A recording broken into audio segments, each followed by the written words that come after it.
Hi all, എല്ലാവർക്കും ഒരിക്കൽ കൂടി എൻട്രിയിലേക്ക് സ്വാഗതം. വളരെ ഇമ്പോർട്ടൻ്റ് ആയിട്ടുള്ളൊരു അപ്ഡേറ്റ് ALP എക്സാമുമായി ബന്ധപ്പെട്ട് വന്നിട്ടുണ്ട്. ആ അപ്ഡേറ്റ് നിങ്ങളുമായിട്ട് ഷെയർ ചെയ്യാനാണ് ഞാൻ ഈ ഒരു വീഡിയോയിൽ വന്നിട്ടുള്ളത്. അപ്പോൾ ALP എക്സാമിന് പ്രിപ്പയർ ചെയ്യുന്ന മുഴുവൻ ഉദ്യോഗാർത്ഥികൾക്ക് നിങ്ങൾ എന്ത് ചെയ്യുക, ഈ വീഡിയോ ഷെയർ ചെയ്ത് കൊടുക്കുക. ഇതിൽ വളരെ വളരെ ഇമ്പോർട്ടൻ്റ് ആയിട്ടുള്ള ചില കാര്യങ്ങളുണ്ട്. നിങ്ങൾക്ക് വളരെ ബെനിഫിഷ്യൽ ആകുന്ന രീതിയിലുള്ള വളരെ പ്രധാനപ്പെട്ട ചില ഇൻഫർമേഷൻസ് ആണ് എനിക്ക് നിങ്ങളടുത്ത് ഷെയർ ചെയ്യാനുള്ളത്. അപ്പോൾ നമുക്ക് ഈ ALP എക്സാമുമായി ബന്ധപ്പെട്ട് എന്താണ് പുതിയൊരു അപ്ഡേറ്റ് വന്ന് നോക്കാം. ഞാനിപ്പോൾ ഉള്ളത് ഒഫീഷ്യൽ വെബ്സൈറ്റിലാണ്, RRBയുടെ ചെന്നൈയുടെ ഒഫീഷ്യൽ വെബ്സൈറ്റിലാണ്. നിങ്ങൾ ഏത് RRBയിലാണോ അപ്ലൈ ചെയ്തത് നിങ്ങൾക്ക് ആ ഒരു RRBയുടെ വെബ്സൈറ്റിൽ നിങ്ങൾക്ക് ഈ ഒരു നോട്ടിഫിക്കേഷൻ കാണാം. അപ്പോൾ RRB ചെന്നൈ എന്ന് അടിച്ചു കഴിഞ്ഞാൽ നിങ്ങൾക്ക് ഈ ഒരു വെബ്സൈറ്റ് കാണാം. അപ്പോൾ ഇതിൽ ഒരു പുതിയ നോട്ടീസ് വന്നിട്ടുണ്ട്. ഇവിടെ നിങ്ങൾക്ക് കാണാം ഏറ്റവും ലേറ്റസ്റ്റ് ആയിട്ടുള്ള അപ്ഡേറ്റ് എന്ന് പറഞ്ഞുകൊണ്ട് notice on revised vacancy table എന്ന് പറഞ്ഞിട്ട് ഇവിടെ ഒരു നോട്ടീസ് വന്നിട്ടുണ്ട്. 4/7/2024, അതായത് ഇന്നലെ വന്ന നോട്ടീസാണ്. ഈ ഒരു പുതിയ നോട്ടീസിൽ എന്താണ് പറഞ്ഞിരിക്കുന്നത്, പല ആളുകളും ഈ നോട്ടീസ് വേണ്ടത്ര ശ്രദ്ധിച്ചിട്ടില്ല എന്നുള്ളതിൻ്റെ അടിസ്ഥാനത്തിലാണ് നമ്മൾ എന്ത് ചെയ്യുന്നത്, ഈ ഒരു വീഡിയോ നിങ്ങൾക്കായി ചെയ്യുന്നത്. അപ്പോൾ എന്താണ് ഈ നോട്ടീസിൽ പറഞ്ഞിരിക്കുന്ന പ്രധാനപ്പെട്ട കാര്യങ്ങൾ നമുക്കൊന്ന് റീഡ് ചെയ്ത് നോക്കാം. അതായത് ഇതിൽ പറഞ്ഞിരിക്കുന്നത് അസിസ്റ്റന്റ് ലോക്കോ പൈലറ്റിൽ വന്നിട്ടുള്ള ഒരു കോറികണ്ടമാണ്. അതിൽ പറഞ്ഞിരിക്കുന്നത് enhancement of notified vacancy for the post of assistant loco pilot. ഇത് നമ്മൾ ഓൾറെഡി പറഞ്ഞിട്ടുണ്ടായിരുന്നു അല്ലേ. അതായത് വേക്കൻസി എന്ത് ചെയ്തിട്ടുണ്ട്, റിവൈസ് ചെയ്തിട്ടുണ്ട്. അതായത് നേരത്തെ 5000 സംതിങ് ഉണ്ടായിരുന്ന വേക്കൻസി ഇപ്പോൾ 18,799 3 ടൈംസ് ആയിട്ട് ഉയർന്നു എന്നുള്ള കാര്യം ഞാൻ നിങ്ങളടുത്ത് പറഞ്ഞിട്ടുണ്ടായിരുന്നു അല്ലേ. അപ്പോൾ നമ്മൾ ഓൾറെഡി വീഡിയോസൊക്കെ നിങ്ങളടുത്ത് പറഞ്ഞിട്ടുള്ള കാര്യം തന്നെയാണ്. അതിൽ മാറ്റങ്ങളൊന്നുമില്ല. വേക്കൻസീസൊക്കെ നല്ല രീതിയിൽ എന്ത് ചെയ്തിട്ടുണ്ട്, ഇൻക്രീസ് ചെയ്തിട്ടുണ്ട്. അപ്പോൾ ഇതിൽ ഒരുപാട് ഉദ്യോഗാർത്ഥികൾക്ക് ഉണ്ടായിട്ടുള്ളൊരു സംശയമാണ്, ഇതിലൊരു അനീതിയുണ്ട്. അതായത് നമ്മൾ ഈ വേക്കൻസിയുടെ ആദ്യത്തെ ചാർട്ടിനെ ബേസ് ചെയ്തിട്ടായിരിക്കും നമ്മൾ RRB ചൂസ് ചെയ്തിട്ടുണ്ടാവും അല്ലേ. അതായത് നമ്മളൊരു അപ്ലിക്കേഷൻ കൊടുക്കുന്ന സമയത്ത് ഒരു RRB റീജിയൻ ചൂസ് ചെയ്തിട്ടുണ്ടാവും. അപ്പോൾ ആ സമയത്തുള്ള വേക്കൻസി നോക്കിയിട്ടായിരിക്കും നിങ്ങളൊക്കെ എന്ത് ചെയ്തിട്ടുണ്ടാവുക, RRB ചൂസ് ചെയ്തിട്ടുണ്ടാവുക. എന്നാൽ പിന്നീട് റെയിൽവേ പറയാണ് ഞങ്ങൾ വേക്കൻസി ഇൻക്രീസ് ചെയ്യാൻ പോകുന്നത്. എല്ലായിടത്തും ഒരുപോലെ അല്ല ഇൻക്രീസ് ചെയ്തത്. ചില സ്ഥലത്ത് നന്നായിട്ട് ഇൻക്രീസ് ചെയ്തിട്ടുണ്ട്, ചില സ്ഥലത്ത് വലിയ മാറ്റങ്ങളൊന്നും വന്നിട്ടില്ല. സോ ആ രീതിയിലുള്ള ഒരു ഇൻക്രീസ് വന്നതോടുകൂടി അവിടെ ഒരു എന്താ പറയുക, അവിടെ ചെറിയൊരു നമ്മൾ ലോജിക്കൽ അല്ലാത്ത ചില കാര്യങ്ങൾ സംഭവിച്ചു നമുക്ക് വേണമെങ്കിൽ പറയാം. പക്ഷേ റെയിൽവേ അത് റെക്ടിഫൈ ചെയ്യാൻ പോവുകയാണ്. നിങ്ങൾക്ക് എല്ലാവർക്കും അറിയാം, RRBയുടെ ALPയുടെ നോട്ടീസിൽ ആദ്യമേ അവർ പറഞ്ഞിട്ടുണ്ടായിരുന്നു chosen RRB name, date of birth ഇവയൊന്നും ചേഞ്ച് ചെയ്യാൻ പറ്റൂല എന്ന് എന്ത് ചെയ്തിട്ടുണ്ടായിരുന്നു, റെയിൽവേ പറഞ്ഞിട്ടുണ്ടായിരുന്നു. കറക്ഷൻ വിൻഡോൻ്റെ ടൈമിലും ആ കാര്യമൊന്നും ചേഞ്ച് ചെയ്യാൻ പറ്റില്ല എന്ന് തന്നെയാണ് പറഞ്ഞത്.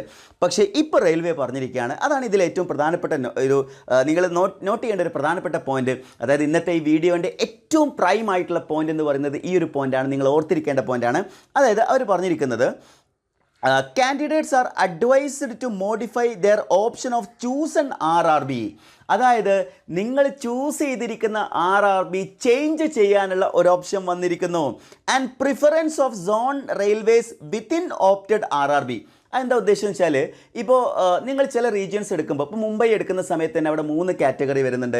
ഇനിയിപ്പോൾ നിങ്ങൾ സെക്കന്ദരാബാദ് എടുക്കുകയാണെങ്കിൽ അവിടെ ഈസ്റ്റ് കോസ്റ്റ് റെയിൽവേയും അതേപോലെ തന്നെ സൗത്ത് സെൻട്രൽ റെയിൽവേയും വരുന്നുണ്ട്. സോ ആ രീതിയിൽ വിത്തിൻ RRB സോൺസിലുള്ള ഓപ്ഷൻസ് നിങ്ങൾക്ക് ചേഞ്ച് ചെയ്യാം എന്നാണ് പറയുന്നത്. Okay, candidate are advised to modify their option. Candidates are advised to modify their option of chosen RRB and preference of zone railways within opted RRB if required എന്നുള്ളതാണ്. അപ്പോൾ അതിന് വേണ്ടിയിട്ടുള്ള link എപ്പോഴാണ് open ആവുക, അവർ പറഞ്ഞിരിക്കുന്നത് the link for modification will be live shortly for a period of 10 days only on the official website of the RRBs എന്ന് പറഞ്ഞിട്ടുള്ളത്. ഓളെ, അതായത് ഈ ഒരു 10 days നമുക്ക് ഈ ഒരു ലിങ്ക് ഓപ്പൺ ആയിട്ട് വരും. നിലവിൽ ലിങ്ക് ഓപ്പൺ ആയിട്ടില്ല. അപ്പോൾ അത് വന്നു കഴിഞ്ഞാൽ അതിൻ്റെ അപ്ഡേറ്റ് ഞങ്ങൾ നിങ്ങളുമായിട്ട് ഷെയർ ചെയ്യുന്നതായിരിക്കും. Candidates are advised to keep visiting official website എന്നും എന്ത് ചെയ്തിട്ടുണ്ട്, RRB പറഞ്ഞിട്ടുണ്ട്. അപ്പോൾ നിങ്ങൾ ഒരിക്കലും നിരാശപ്പെടേണ്ട കാര്യമില്ല. വേക്കൻസിയിൽ വന്നിരിക്കുന്നത് കാരണം നിങ്ങൾ ആദ്യമേ അപ്ലൈ ചെയ്ത ആളുകൾക്ക് അവർ ഒരുപക്ഷെ ചില അക്ഷയ സെൻറ്ററുകളിലൊക്കെ ഈ പറഞ്ഞിരിക്കുന്ന RRB ചൂസ് ചെയ്ത സമയത്ത് യാതൊരു ശ്രദ്ധയില്ലാണ്ട് ചുമ്മാ ഏതെങ്കിലും RRB ഒക്കെ സെലക്ട് ചെയ്ത് പോയവരുണ്ട്. ജസ്റ്റ് എന്ത് ചെയ്യുക, RRBയുടെ ട്രിവാൻഡ്രം സെലക്ട് ചെയ്യുക, അല്ലെങ്കിൽ RRBയുടെ വേറെ ഏതെങ്കിലും സോൺ അങ്ങ് സെലക്ട് ചെയ്ത് വെച്ചേക്കുക. അതായത് വേക്കൻസി ഒന്നും നോക്കാണ്ട് മറ്റു കാര്യങ്ങളൊന്നും കൺസിഡർ ചെയ്യാതെ വേക്കൻസി ജസ്റ്റ് ഒന്ന് നോക്കാണ്ട് ചുമ്മാ സെലക്ട് ചെയ്ത് പോയ ആളുകളുണ്ട് ബൈ മിസ്റ്റേക്ക്. എന്നാൽ അവർക്ക് ഇത് റെക്ടിഫൈ ചെയ്യാനുള്ള ഒരു ഗോൾഡൻ ഓപ്പർച്യൂണിറ്റി തന്നെയാണ്. അതായത് ഇതിൽ വേക്കൻസീസിലൊക്കെ വലിയ ചേഞ്ച് വന്നിട്ടുണ്ട്. അതിൽ ഏറ്റവും അധികം നമ്മൾ ശ്രദ്ധിക്കേണ്ട കാര്യം എന്ന് പറയുന്നത് നമ്മൾ മലയാളികളായിട്ടുള്ള ആളുകൾ ഏറ്റവും കൂടുതൽ അപ്ലൈ ചെയ്തിട്ടുണ്ടാകുന്ന റീജിയൻ എന്ന് പറയുന്നത് ചെന്നൈ റീജിയൻ ആവാനാണ് സാധ്യത. കാരണം ചെന്നൈയിൽ ഇപ്രാവശ്യം ചെന്നൈയാണ് നമുക്ക് നിയറസ്റ്റ് ആയിട്ടുള്ളത്. ഇപ്പോൾ കേരളത്തിലാണെങ്കിലും ചെന്നൈയിലാണെങ്കിലും വേക്കൻസി വളരെ കുറച്ചാണ് കാണിക്കുന്നത്. ചെന്നൈയിൽ ഇപ്പോൾ കാണിച്ചിരിക്കുന്ന വേക്കൻസി എന്ന് പറയുന്നത് 493 മാത്രമേ കാണിച്ചിട്ടുള്ളൂ. ഒന്ന് ആലോചിച്ച് നോക്കിയാൽ കഴിഞ്ഞ പ്രാവശ്യമൊക്കെ ഒരുപാട് വേക്കൻസി ഉണ്ടായിരുന്നെങ്കിൽ ഇപ്രാവശ്യം കാണിച്ചിരിക്കുന്നത് 493 മാത്രമാണ്. അതേപോലെ തന്നെ നിങ്ങൾ ട്രിവാൻഡ്രത്തിലേക്ക് വരികയാണെങ്കിൽ ട്രിവാൻഡ്രത്ത് കാണിച്ചിരിക്കുന്ന വേക്കൻസി 233 ആണ്. അതായത് ഈ രണ്ട് റീജിയൺസും അത്യാവശ്യം ഡേഞ്ചർ സോണായിട്ട് തന്നെ നിലനിൽക്കുകയാണ് എന്നുള്ളത് മനസ്സിലാക്കുക. നമുക്ക് മലയാളികൾക്ക് ഏറ്റവും കൂടുതൽ അപ്ലൈ ചെയ്യാവുന്ന രണ്ട് റീജിയൺസ് ഞാൻ നിങ്ങൾക്ക് സജസ്റ്റ് ചെയ്യുകയാണ്. അതായത് രണ്ട് സേഫസ്റ്റ് സോൺസ് സെലക്ട് ചെയ്യുന്നതുമായി ബന്ധപ്പെട്ട് ഞാൻ മറ്റൊരു വീഡിയോ കൂടി ചെയ്യുന്നുണ്ട്. ഇപ്പം ഞാൻ ജസ്റ്റ് ഒന്ന് പറയുന്നത് മാത്രം, ഇതിൻ്റെ കൂടെ തന്നെ പറയുന്നത് മാത്രം, ബാംഗ്ലൂർ റീജിയണിൽ മലയാളികൾക്ക് അപ്ലൈ ചെയ്യാൻ ഏറ്റവും ഈസി ആയിട്ടുള്ള റീജിയനാണ്. കാരണം ബാംഗ്ലൂരിലേക്ക് നമുക്ക് ആക്സസിബിൾ ആണ്, പെട്ടെന്ന് തന്നെ എത്തിച്ചേരാൻ പറ്റുന്ന ഒരു സൗത്ത് ഇന്ത്യൻ എന്താ പറയുക സ്റ്റേറ്റ് എന്ന നിലയിൽ ബാംഗ്ലൂർ നിങ്ങൾക്ക് കൺസിഡർ ചെയ്യാം. ബാംഗ്ലൂർ 1576 വേക്കൻസികൾ വന്നിട്ടുണ്ട്. അതായത് നിങ്ങൾ ഈ നേരത്തെ പറഞ്ഞിരിക്കുന്ന ചെന്നൈയുടെ 3 ഇരട്ടി വേക്കൻസി എവിടെ വന്നിട്ടുണ്ട്? ബാംഗ്ലൂർ വന്നിട്ടുണ്ട്.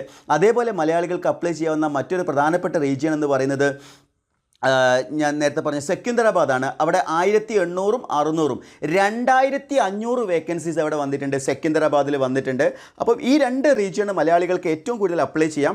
പിന്നെ എല്ലാവരും നോക്കാൻ സാധ്യതയുള്ള മറ്റൊരു റീജിയനാണ് ബിലാസ്പൂർ. നേരത്തെ നമ്മൾ ഡിസ്കസ് ചെയ്തിട്ടുണ്ടായിരുന്ന ഏറ്റവും കൂടുതൽ വേക്കൻസി വന്നത് ബിലാസ്പൂരിലാണ്. ബിലാസ്പൂരിൽ നമ്മൾ കൺസിഡർ ചെയ്യുകയാണെങ്കിൽ ഏകദേശം 4500-നടുത്ത് എന്ത് ചെയ്തിട്ടുണ്ട്? വേക്കൻസീസ് ബിലാസ്പൂരിൽ വന്നിട്ടുണ്ട്. എൻ്റെ ഒരു പേഴ്സണൽ ഒപ്പീനിയനിൽ നോർത്ത് ഇന്ത്യൻസ് ആയിട്ടുള്ള ആളുകൾ ഏറ്റവും കൂടുതൽ ഓപ്റ്റ് ചെയ്യാൻ പോകുന്നത് ബിലാസ്പൂർ ആയിരിക്കും. സൗത്ത് ഇന്ത്യൻസ് ഏറ്റവും കൂടുതൽ ഓപ്റ്റ് ചെയ്യാൻ പോകുന്ന സ്ഥലങ്ങൾ എന്ന് പറയുന്നത് ബാംഗ്ലൂർ അല്ലെങ്കിൽ സെക്കന്ദരാബാദ് ആയിരിക്കും. അതിൽ തന്നെ ബാംഗ്ലൂർ ആയിരിക്കും കൂടുതലായിട്ടും ചൂസ് ചെയ്യാൻ പോകുന്നത്. സോ ആ രീതിയിൽ നിങ്ങൾ ലോജിക്കലായിട്ടുള്ള ഡിസിഷൻ എടുക്കുക.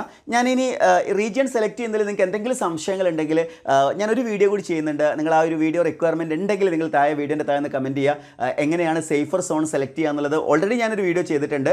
പുതിയ വേക്കൻസിയുടെ അടിസ്ഥാനത്തിൽ മറ്റൊരു വീഡിയോ കൂടി ചെയ്യണമെന്നുണ്ടെങ്കിൽ നിങ്ങൾ അതുകൂടി ഒന്ന് താഴെ കമൻറ്റ് ചെയ്യുക. അതേപോലെ തന്നെ ഇത് നിങ്ങൾ പരമാവധി ആളുകളിലേക്ക് എന്ത് ചെയ്യണം? ഷെയർ ചെയ്യണം. അതായത് നിങ്ങൾക്ക് ചൂസ് ആൻ RRB ചേഞ്ച് ചെയ്യാനുള്ള ഒരു ഓപ്പർച്യൂണിറ്റി ലഭിക്കുകയാണ്. അപ്പോൾ അപ്ലൈ ചെയ്തിട്ടുള്ള മുഴുവൻ ഉദ്യോഗാർത്ഥികൾ ഇപ്പോൾ പഠനത്തിലായിരിക്കും. എക്സാംസിൻ്റെ ചെറിയ ഡിലേ ഒക്കെ വരാൻ സാധ്യതയുണ്ട്. കാരണം ഈ ഒരു കാരണം കൊണ്ടായിരിക്കാം ഒരു പക്ഷേ എക്സാം ഡിലേ ആയത്.